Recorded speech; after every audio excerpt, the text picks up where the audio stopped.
नमस्कार, the India top देख रहे हैं। मैं हूं अखंड ज्योति। शुरुआत है सवाल के साथ कि क्या भूरा बाल मजबूत है या फिर राष्ट्रीय जनता दल का एमवाई समीकरण।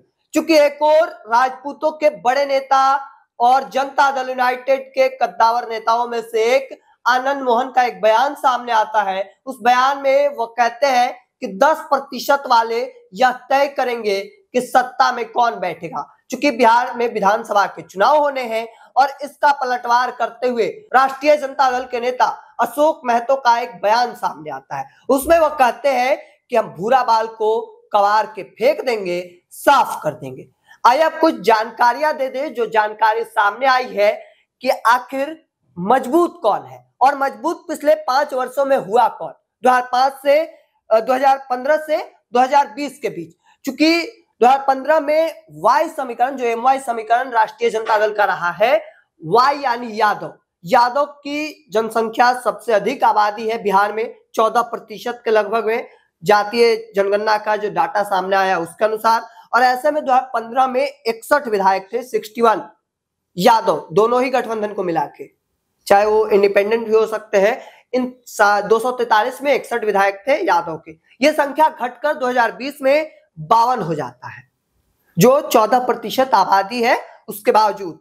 अब आते हैं जो एमवाई समीकरण में एम है, यानी मुस्लिम समुदाय के लोग, अल्पसंख्यक समुदाय से जो लोग आते हैं, उस समुदाय के 24 विधायक थे 2015 में, वह घटकर 19 हो जाते हैं 2020 में। इनकी आबादी तकरीबन 17% है बिहार में, और इसके बावजूद भी यह संख्या जो है वह घटता जा रहा है विधायकों का। हालांकि अब हम बात कर लेते हैं भूरा बाल, जिन्हें कहा जाता है भूरा बाल, यानी भू से भूमिहार, रा से राजपूत, ब से ब्राह्मण और ल से लाला यानी कायस्थ। अब चलते हैं थोड़ा भूरा बाल पर नजर डाल लेते हैं कि इनकी किस तरीके से मजबूती घटी या फिर बढ़ी है। चूंकि ये जो भूरा बाल, जो भूमिहार, राजपूत, ब्राह्मण का जो 10% वाले कहे जाते हैं, ये बिहार की दबंग जाति में से एक गिने जाते हैं। ये जातियां यादव भी गिनी जाती है, लेकिन इनकी थोड़ा सा जानकारी ले ले। सबसे पहले बात कर लेते हैं राजपूत समाज की। राजपूत समाज की बिहार में आबादी है 3.45%। 2015 में इनके विधायक थे 20, संख्या बढ़कर होता है 2020 में 28। तो देखिए इनका संख्या जो है वह राजपूत समाज का बढ़ा है, यानी 2015 में 20 विधायक थे और अब 2020 में 28 विधायक हैं, और 2025 का चुनाव नजदीक है। आगे क्या होगा, संख्या बढ़ता है या घटता है, या तो आने वाला समय बताएगा।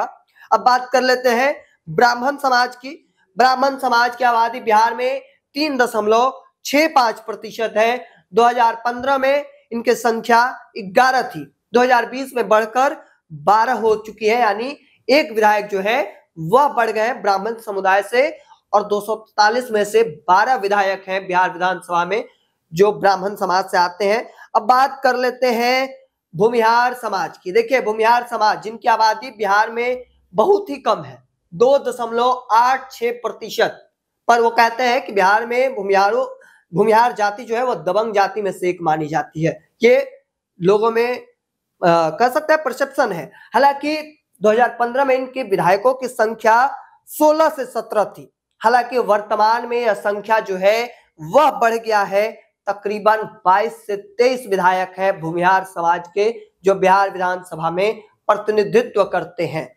अब आखिरी जाति यानी कायस्थ समाज की बात कर लेते हैं। कायस्थ समाज से जनसंख्या है 0.60%, कह सकते हैं बहुत ही कम आबादी है बिहार में इनकी।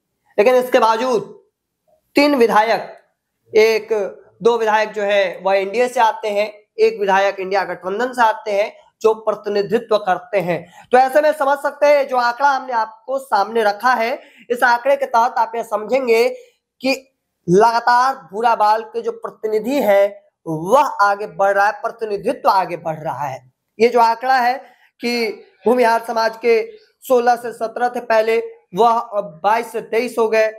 राजपूत समाज के जो 20 थे 28 हो गए, ब्राह्मण 11 से 12 हो गए, और कायस्थ समाज के 3 पहले भी थे और अब भी हैं।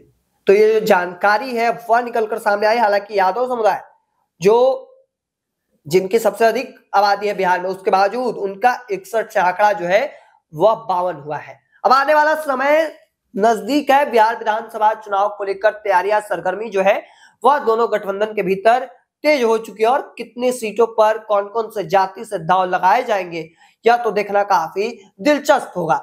चूंकि हम जाति की बात इसलिए कर रहे हैं क्योंकि बिहार में जाति राजनीति में काफी हावी होती है, इस वजह से हमें जाति की बात करनी पड़ती है। तब तक तमाम हर अपडेट को देखते रहने के लिए इंडिया टॉप देखते रहें।